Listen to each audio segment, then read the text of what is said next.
now Mindaugas will show for us some pictures from the look, if I understand. Exactly. That's the work of a Czech photographer, Jan Zaga, who's from Brno, so in no way related to the Danube River directly, but photographers are ambitious people and they want to explore more. Okay. This is what makes them different from other occupations. And he passed the river from its beginnings to the Black Sea while looking for the social, urban, and economic change.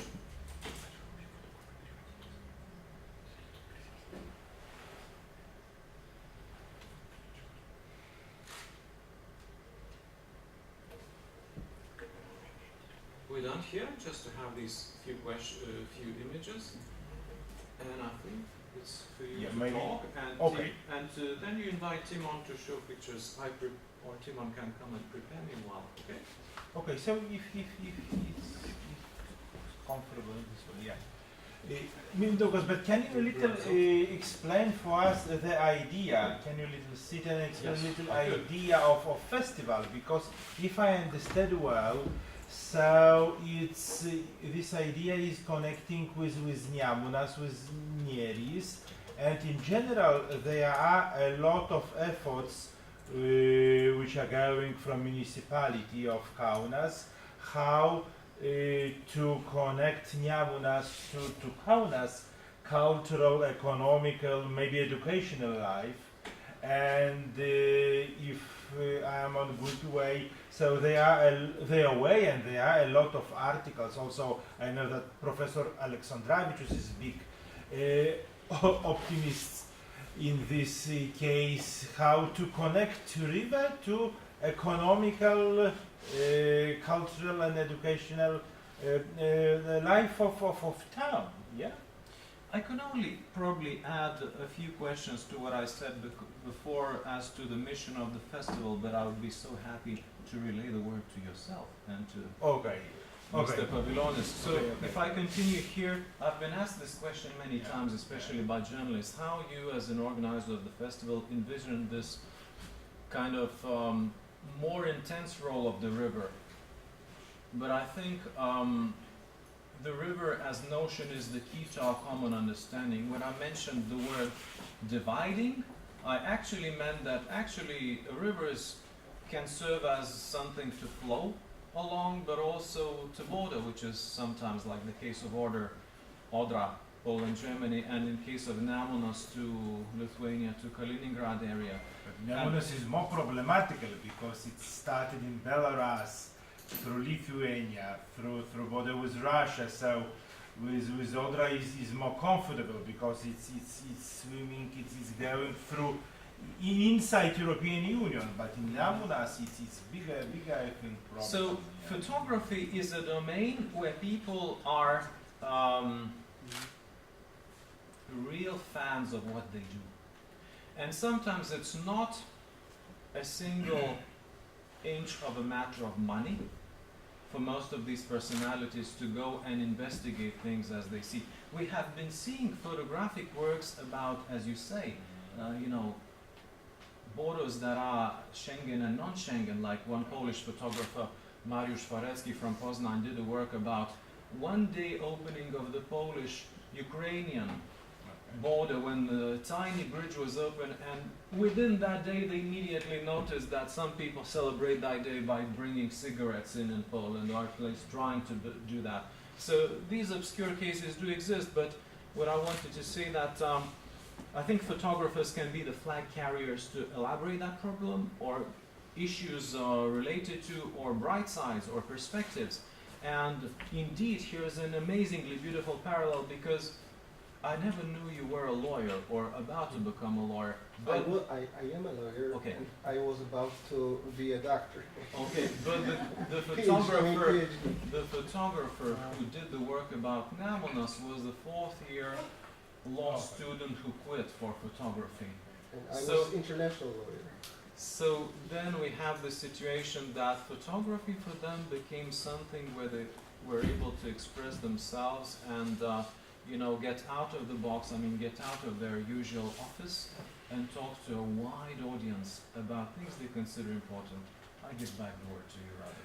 Yeah, maybe Žygis, we need your opinion not maybe as politicians but more as ambassadors. So we spoke 1 hour ago about cultural diplomacy. How is your feelings? How cultural diplomacy can play a big role in Europe in bilateral relations between countries? What is? Well, I don't know whether I will be able to fit into the context, but I'll try. For the last 24 years, I was diplomat, and my dissertation is about John Paul II and different other popes, what they wanted to create around. And while doing diplomacy, you always think about humanity, because well, what you do with photography, we try to do more or less in diplomacy to, well, at least some of us, not all of us. You can use diplomacy for different means, but yeah, we really try to make this world better, and you can make it by showing the humanity of things that unite, like rivers, because unfortunately the human nature is full with interests, egoism that divides, and states are usually the incarnation or consolidation of those interests. So usually we fight and kill each other, and to create bridges, to find harmony where those interests coincides, sometimes you have to go out of ordinary. You have to show your human face. Well, we discuss Poland here with a team that perished in Smolensk. We had very good human relations. We've been people, first of all, thinking how to make this world better, and then using all our governmental or state instruments to make it better. But it was mostly our humanity that we found in one of the restaurants or bars in New York, sitting together. So we do more or less similar issues, similar stuff, but with different instruments. But what unites us all is exactly the things you do. And also, from technical point of view, this world is becoming more and more digital. And diplomats are now using a lot of stuff like this to sell the ideas, to impress not only enemy, friend, or to build bridges. I will not go too far, but in this world we have presidents where you need pictures or photographs to understand it. So this is the power that is not being understood properly. I have 3 phones together with me, and I now addicted to stuff like this, because sometimes this is the way you can relate to another nation and to say that this is, look, you have wonderful things around. Let's maybe forget about some interests that divide. Let's think about something that unites us. So finally, I feel at home. I'm happy to be on this panel, and maybe just with more kind of operational or utilitarian note, I could say that unfortunately for last decade, our world is going to bad direction. Humanity or freedom or dignity is disappearing from the globe. We are losing.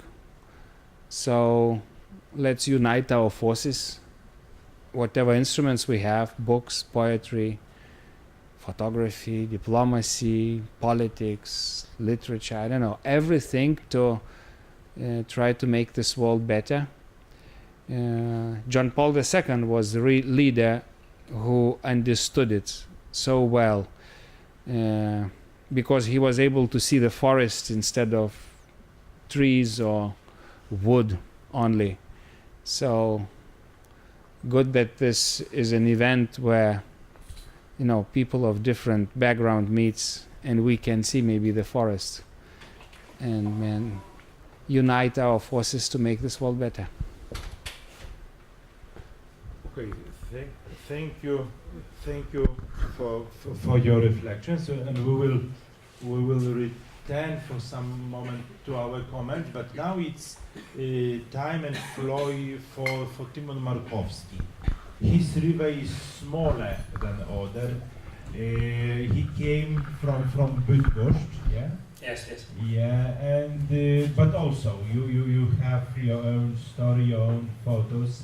And also river as a place of different stories of local space. Yeah? Yes, river as a main topic, but as you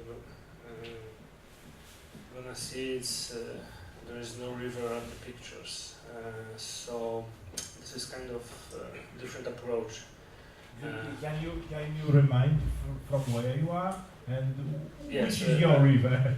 Yeah, my river is called Brda, and it's one of the rivers that ends in the Vistula River, the main river in Poland. And the first question that is good to answer is why I choose to make a project about the river. And because I could, that's the first answer. And because I was interested, I was living in Bydgoszcz, because the Bydgoszcz is the city where I live. And the Brda River is ending, it's ending in the Bydgoszcz and ending in the Vistula River, and I thought that nobody cares and maybe nobody knows how the river looks like in the upper region, because we've got in our city downtown, in the central point of the city, beautiful place with the opera building, and it's very representative, and everyone knows how the river looks like in the center of the city. And I was wondering that the people know the source of the river, and they couldn't tell me what's the source of their river. Can you reveal us a little bit of that in pictures? Yeah, of course. So this is my journey through the river, and I was just like maybe a tourist or explorer, to driving along the river and searching some things that could tell you something more about the river. And I'm showing you the internet page because I've got some text under the pictures, and the text have a major part in this presentation, because all of those pictures have stories. Stories are about the people and about the places in the river's vicinity. So every picture and every person that I met and every place that I visited is a part of the bigger, larger image of the river. Are now some ideas how to open this space with new power around the river? How there are some cultural, economical new project around the river in your case? Some changes, some transformations? There were some transformations in the past years, because the city started to turn to the river, because the potential of the river is very big, and they realize it, and made the river the main point of the city center. And I thought that it's in some way not fair to the river, because the city used the river to maybe to promote to itself and to turn it in some kind of great tourist attraction. But this is only one of the examples that the river could. What could the river do for us? And there are plenty examples that people use the river in many other ways. And for me, it was a great journey to discover what's the relationships for the local people in the villages living near to the river. Okay, so thank you a lot. Maybe we also ask Mindaugas to show our Lithuanian context, if you can. Yeah, but now I slowly also want to ask. I would like to return little to order and ask Mikołaj. Can you little present this question of Oder River in context of Polish-German relations? It's a little political question, but maybe it's possible to answer, especially during the last 30 years, when German and Poland access of European Union, so it was the river, or the river of Oder River became river inside. So life around Oder in Germany and Poland. I'm a photographer. I'm not an expert of political science, but I can tell you how I see all this through my perspective of a photographer who is focusing on life on the river. So,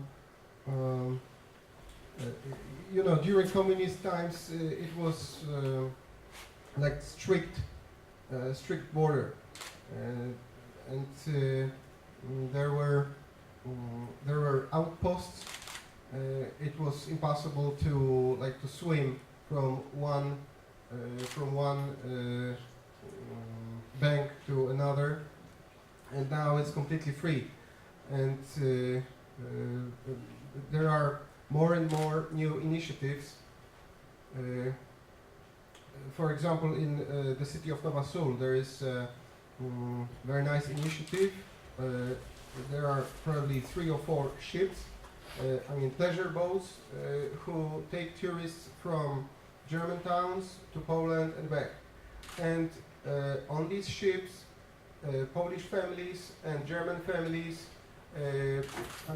small kids play together on one deck, and this is how it changed from no contacts at all during communist times to friendly neighborhood now, and especially because there are a little bit more money from the European Union for initiatives like this, like these 3 or 4 ships, which are used for excursions, which last maybe 2, 3, 4 hours. So So I see that in this context, the river joins two countries on the very basic level of just like families or small kids, like German kids and Polish kids playing together in a boat. So, so that's how I see it. It's an example.